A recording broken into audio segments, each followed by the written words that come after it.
Hello everyone, in today's video, we'll guide you through how to make VHS Effect in CapCut. So, if you find this guide helpful, please like, share, and subscribe. Let's dive right in.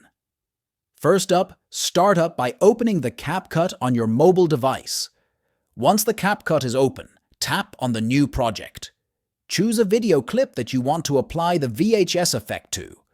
Once the video clip is imported to the project, tap on the Effects option from the menu bar at the bottom. Next, tap on Video Effects. Now here in Effects panel, add a noise effect to your video.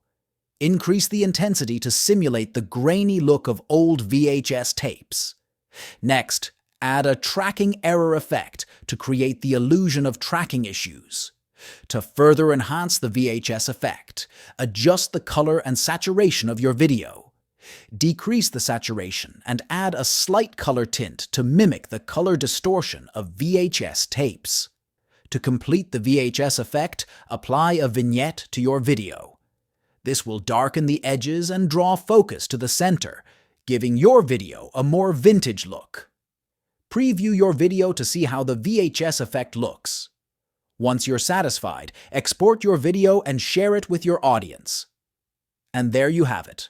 With this method, you can easily make a VHS effect in CapCut. So, if you found this video helpful, don't forget to subscribe to our channel for more useful tutorials. Thanks for watching.